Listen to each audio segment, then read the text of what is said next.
Bonjour à tous, comment allez-vous? Vous allez bien par la grâce? Moi aussi ça va. Je fais un petit coucou à tous ceux du monde entier, tous nos amis du monde entier qui prennent le temps de s'arrêter pour écouter et regarder ces partages. Voilà. La semaine dernière, ma réflexion était sur la statue de Daniel, contexte ou pas. Est-ce qu'il faut vraiment s'appuyer sur les contextes pour pouvoir comprendre cette parole écrite? C'est la question qu'il faut se poser, en fait. Chaque fois que l'on lit, il faut savoir, il faut pouvoir comprendre, est-ce que cette partie que l'on lit, est-ce qu'elle elle fait partie de ce contexte, ou bien est-ce qu'on l'a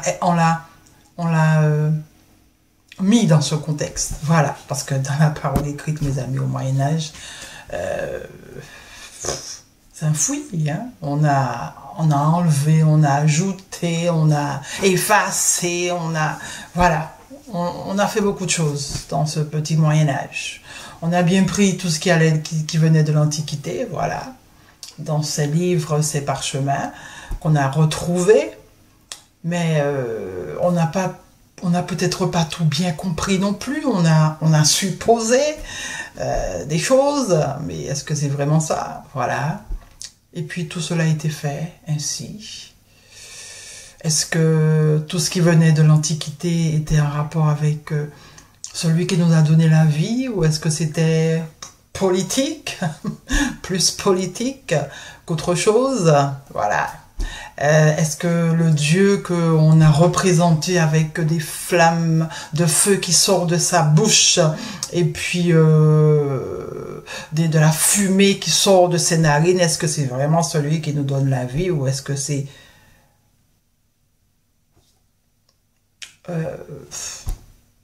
quelque chose d'autre? Voilà. Et ce quelque chose d'autre, vous savez déjà, parce que j'ai déjà mis plusieurs images. Je vais vous mettre une image là,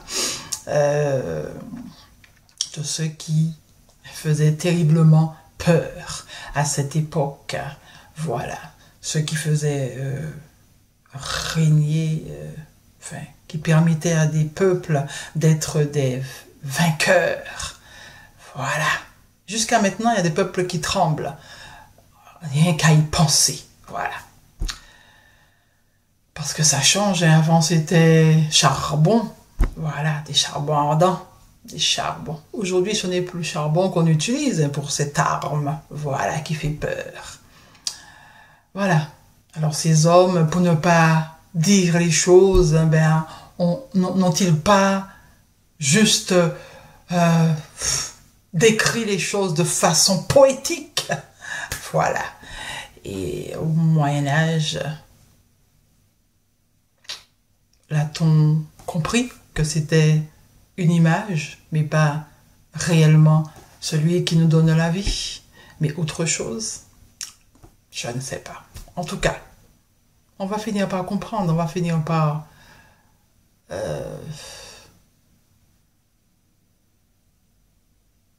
découvrir les réalités. Moi, je me dis, à partir du moment où on écoute la vérité, on écoute celui qui nous a donné la vie, qui est en chacun d'entre nous, on va finir par comprendre la réalité depuis des générations. Celui qui nous donne la vie nous parle.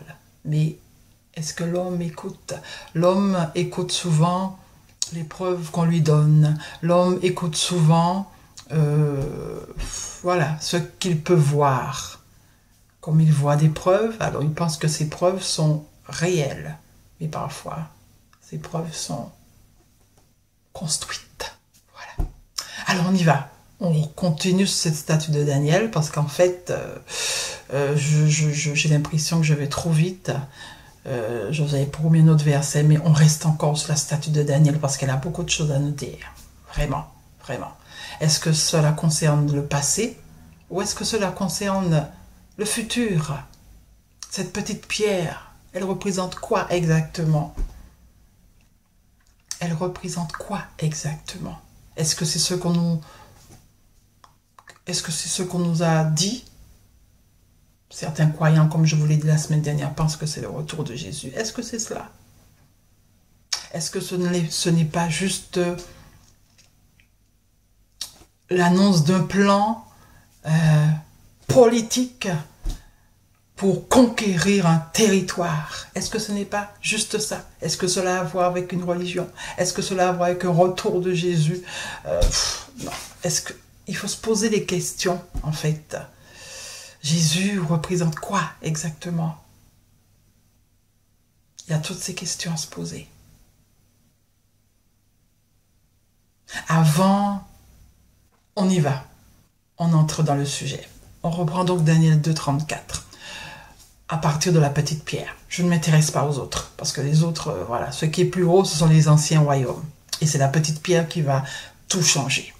Tu regardais, lorsqu'une pierre se détacha, verset 34, sans le secours d'aucune main, frappa les pieds, le fer, l'argile, la statue et les mit en pièces. Alors j'ajoute ceux qui n'avaient pas, enfin qui a été enlevé, à partir des versets que j'ai trouvés, du verset que j'ai trouvé. D'accord, j'affiche tout pour vous. Alors le fer, verset 35, l'argile, les reins, l'argent et l'or furent brisés ensemble et devinrent comme une balle qui s'échappe d'une ère en été. Le vent les emporta et nulle trace n'en fut retrouvée. Mais la pierre qui avait frappé la statue, devint une grande montagne sainte et remplit toute la terre de la connaissance de l'Éternel. Comment j'ai pu trouver ça? C'est à partir du verset d'Ésaïe 9, d'Ésaïe 11, verset 9, je vous l'ai dit la semaine dernière. Il ne se fera ni tort ni dommage sur toute ma montagne sainte, car la terre sera remplie de la connaissance de l'Éternel, comme le fond de la mer par les eaux qui la couvrent. Pour moi, mes amis, ce verset d'Ésaïe 11, verset 9, va à cet endroit. Va à cet endroit pour qu'on puisse vraiment comprendre qu'est-ce qui se passe avec cette statue de Daniel. Qu'est-ce que Daniel veut nous dire. D'accord? J'ai ajouté aussi le verset de Zacharie 8, verset 3. Ainsi par l'Éternel, je retourne en Sion pour savoir la montagne sainte, c'est quoi exactement? Parce qu'on vous parle d'une montagne sainte, la pierre elle est devenue grande, et elle a rempli la pierre qui est devenue une grande montagne sainte et a rempli toute la terre de la connaissance de l'Éternel. Mais cette montagne sainte-là, c'est quoi exactement? Voilà. Alors, je reprends. Ainsi par l'Éternel, je retourne en Sion et je veux habiter au milieu de Jérusalem. Jérusalem sera appelée ville fidèle et la montagne de l'Éternel des armées, montagne sainte. Jérusalem, c'est là où le regard, c'est là où les regards sont fixés. Jérusalem. Oui, en 2020, rappelez-vous, il y a une chanson qui est sortie, Jérusalem. Et j'ai l'impression que ça a fait le tour du monde. Pourquoi? 2020, c'est la crise qui commence du côté occidental. Mais il y a quelque chose qu'on doit, même dans la difficulté, qu'on ne doit pas oublier. Cette chanson n'est pas là par hasard. Elle n'est pas venue là par hasard. Vous l'entendez? Elle annonce que nos yeux doivent rester fixés là. Pourquoi Jérusalem? C'est la montagne sainte. Pourquoi?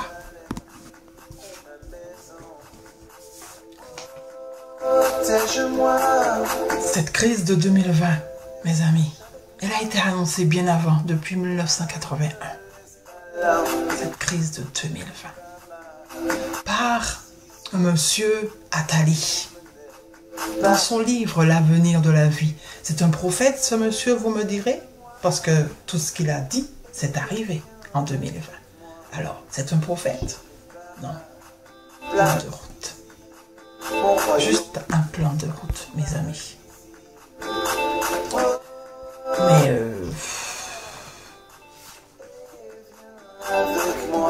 ce royaume de Dieu, il représente quoi? Que représente cette pierre qui a tout brisé, qui a tout anéanti et qui a rempli cette montagne, qui a rempli la terre de la connaissance de l'Éternel. Pourquoi c'était important que la terre puisse connaître l'Éternel? Dans quel but? Quel est l'objectif, mes amis? Daniel, il donne l'explication à ce roi Nebuchadnezzar. On va prendre une autre affiche. Je cherche.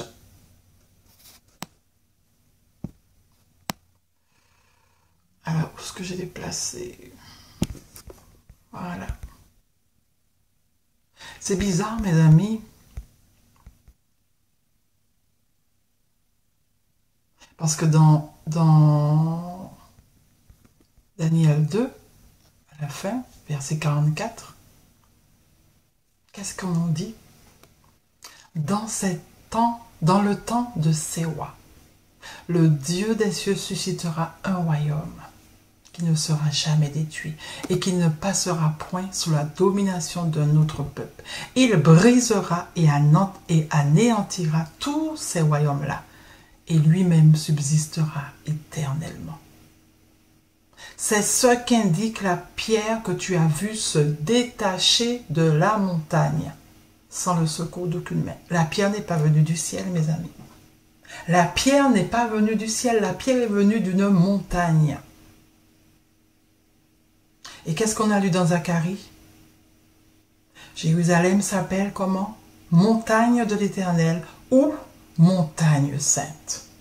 La pierre, elle est venue de là. Pourquoi nos regards doivent aller vers Jérusalem? Pourquoi?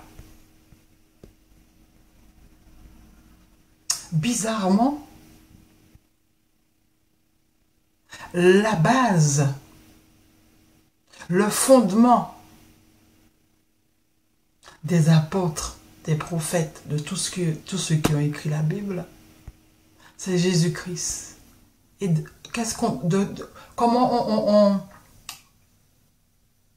quoi on qualifie Jésus? Pierre angulaire. Pourquoi? Pourquoi pierre angulaire, mes amis? Une petite pierre qui frappe la statue. Cette petite pierre, c'est le royaume. Voilà, qui va écraser, qui va briser. Et la base de cette petite pierre-là, qui va écraser le royaume, ce royaume-là, qui va écraser tous les autres royaumes. La base, c'est Jésus. Qui est-il, Jésus?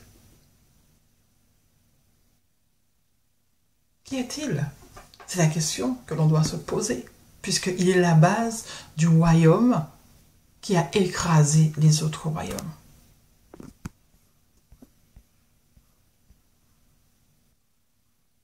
Dans le temps de Séwa. Sommes-nous dans le temps des Séwa, mes amis? Sommes-nous dans le temps de Séwa? Du temps de Daniel, il dit dans le temps de Séwa. Ben voilà, mes amis, à l'Antiquité, fin Antiquité, début Moyen-Âge, on est toujours dans la période des rois.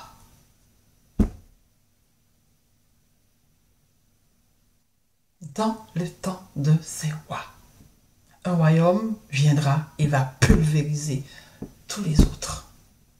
Et la base de ce royaume, la pierre angulaire de ce royaume qui représente cette pierre qui a tout écrasé, la pierre, la base même de ce royaume, c'est Jésus.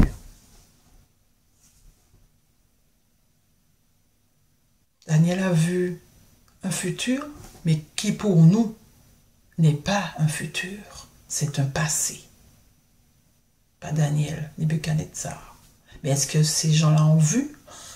Parce que, encore une fois, les gens qui ont écrit la parole, ces hommes intelligents, ces hommes savants, comment va-t-on dire les choses sans vraiment les dire? Encore une fois, on ne va pas vous dire les choses, mais A plus A, voilà, on ne va pas vous dire les choses. Comme ça, il faut vraiment enrober les choses pour que, voilà. Ils sont forts, ils sont très forts, très très très forts pour moi. Ces hommes de l'Antiquité, du Moyen-Âge, c'était très fort. Voilà. À nous maintenant de d'être à l'écoute de la parole, pas la parole, d'être à l'écoute de celui qui nous donne la vie, qui est en nous, à l'écoute de la vérité qui est en nous.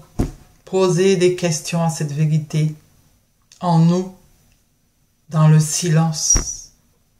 Il vous dira les choses. Une autre petite affiche sur ce royaume de Dieu qui n'est pas à venir, mais qui est déjà passé, mes amis. Ce royaume de Dieu qui est déjà passé. Et que nous sommes dedans, en fait. Nous sommes dans le royaume de Dieu. Depuis le Moyen-Âge, bien entendu. Et comme je vous ai dit, les choses vont peut-être changer ou pas. Je ne sais pas. Je ne connais pas l'avenir. Parce que la parole écrite ne parle pas d'avenir. La parole écrite parle du passé qu'on a fait devenir avenir. Voilà, c'est tout. Mais ce n'est pas encore construit, ce qui doit se faire. Ces hommes ont réfléchi pour une période, mais la terre est encore là. Voilà. Alors le royaume de Dieu, ce royaume qui a écrasé tout sur son passage. Marc 1, verset 15. Il disait, Jésus, le représentant du royaume, la pierre angulaire de cette pierre qui a tout écrasé. La base de cette pierre qui a tout écrasé. Le temps est accompli. Lui-même l'a dit. Et le royaume de Dieu est proche. Repentez-vous et croyez en la bonne nouvelle. Ça, c'est une doctrine du royaume de Dieu qui est annoncée par le représentant. Dans l'Ancien Régime, on ne parlait pas de repentance, mes amis. Vous pouvez regarder. On parlait de libération, liberté,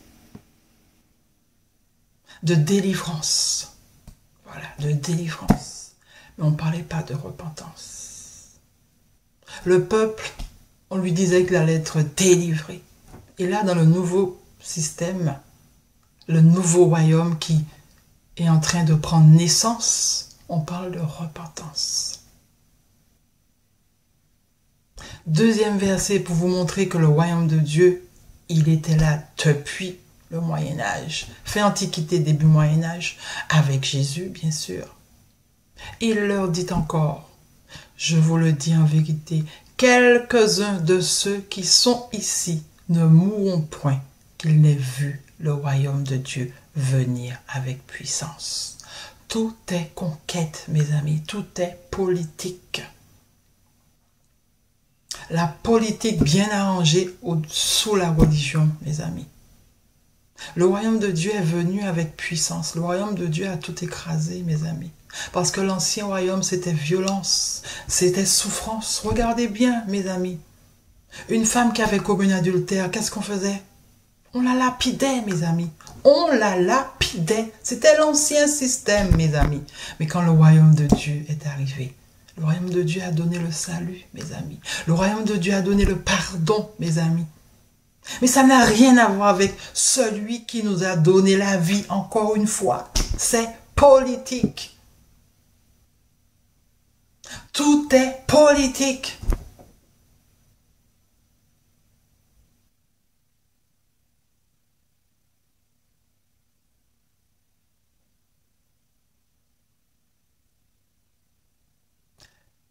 Aujourd'hui, mes amis, en 2022, doit-on se dire que celui qui nous donne la vie n'existe pas parce que il nous permet de comprendre que tout est politique? Non, justement. S'il nous permet de le comprendre, c'est qu'il existe. Voilà. Et les hommes ont organisé les choses sous le nom qu'il a donné, qu'ils ont donné, parce que Dieu, ce nom, c'est l'homme qui a défini. Parce que s'il n'y avait pas l'écriture, est-ce qu'on aurait vu ça? Non. On allait continuer à vivre, on n'aurait pas eu Dieu, le mot Dieu, puisqu'il n'y a pas l'écriture. L'invention de l'écriture a fait que l'homme, il a tout défini. Il a tout défini, même l'être, celui qui nous a donné la vie, l'homme l'a défini. L'homme l'a donné un nom. Et comme il l'a donné un nom, alors il a organisé des choses sous ce nom. En nous faisant croire que tout ce qu'ils ont organisé, c'est celui qui nous a donné la vie qui l'a fait. Mais est-ce vérité? Est-ce réalité, mes amis? Celui qui nous a donné la vie.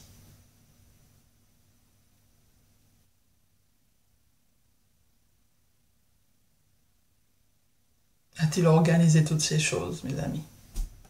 A-t-il des flammes de feu qui sortent de sa bouche? A-t-il du feu qui sort de ses narines? Une fois qu'on a compris que ce n'est pas ça. Voilà. Qui a vu celui qui nous a donné la vie? Qui l'a vu? Tout ce que nous savons, c'est la parole écrite qui nous le dit. S'il n'y avait pas de parole écrite, on n'aurait su absolument rien de celui qui nous a donné la vie.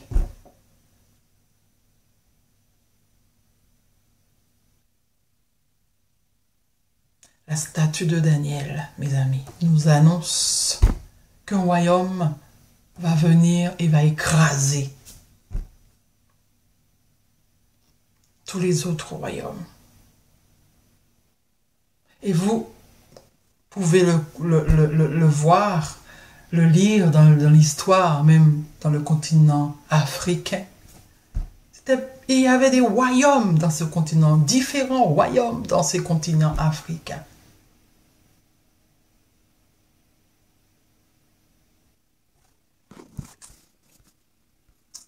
Et dans Daniel 7, il avait dit quoi? Que tous ces dominateurs vont servir et obéir à ce royaume. Attendez, que j'avais vu ça.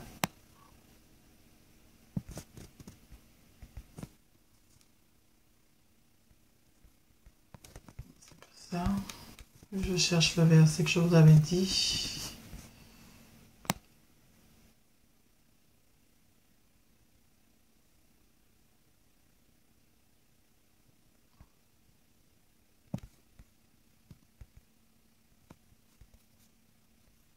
C'est Daniel 7. Voilà.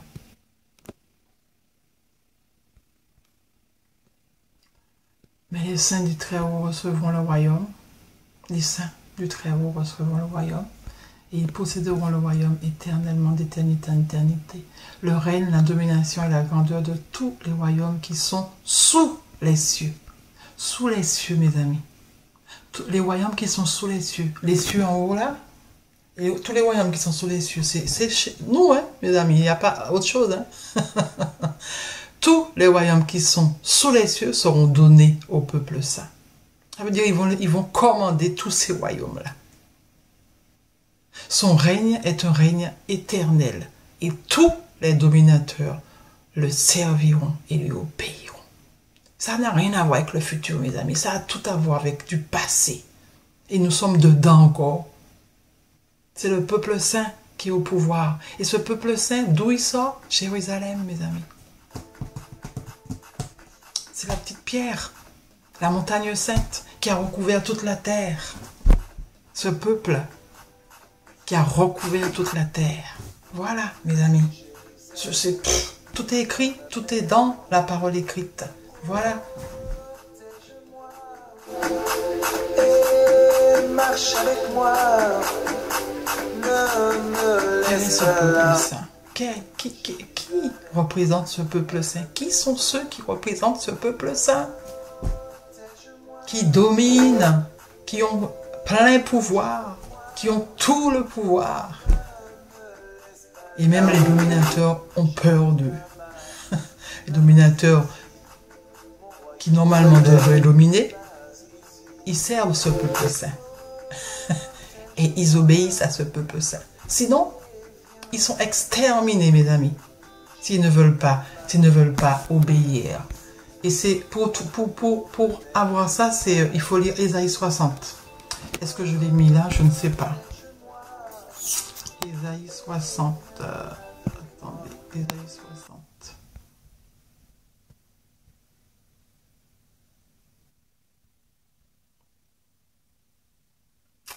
Ésaïe 60.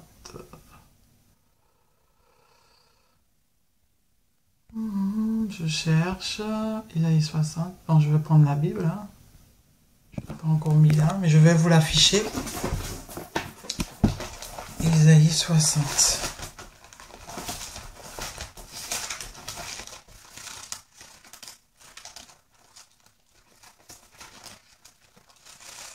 Vous allez dans Ésaïe 60 et vous allez voir justement que ces dominateurs sont là. Hein. Alors,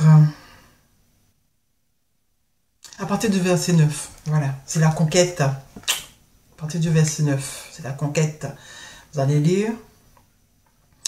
Et le verset 10 vous dit, les fils de l'étranger rebâtiront tes murs et les rois seront tes serviteurs. Car je t'ai frappé dans ma colère, mais dans ma miséricorde, j'ai pitié de toi. Les rois, alors, tes portes seront toujours ouvertes. Elles ne seront fermées ni jour ni nuit, afin de laisser entrer chez toi les trésors des nations. Qui est ce peuple saint? Et le roi avec leur suite. Car la nation et le royaume qui ne te serviront pas périront. Ces nations-là seront exterminées. C'est Dieu qui parle. C'est Dieu qui parle là. Le royaume de Dieu à venir, c'est ça. Pas à venir pour nous, mais à venir, voilà. Avant, quand on était à l'Antiquité, pour eux, c'était le Moyen-Âge qui allait arriver. Voilà. D'accord? Alors, cette période du Moyen-Âge, si tu n'obéissais pas à ce peuple, parce que c'est le peuple, c'est la domination leur a été donnée, éternellement.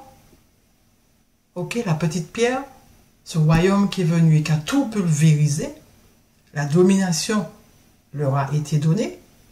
Et s'il y a un peuple, s'il y a une nation qui ne les obéit pas, ben ils sont exterminés. Par quoi? C'est Dieu, c'est le Dieu qui les extermine. Et comme je vous ai dit, qui est ce Dieu qui extermine?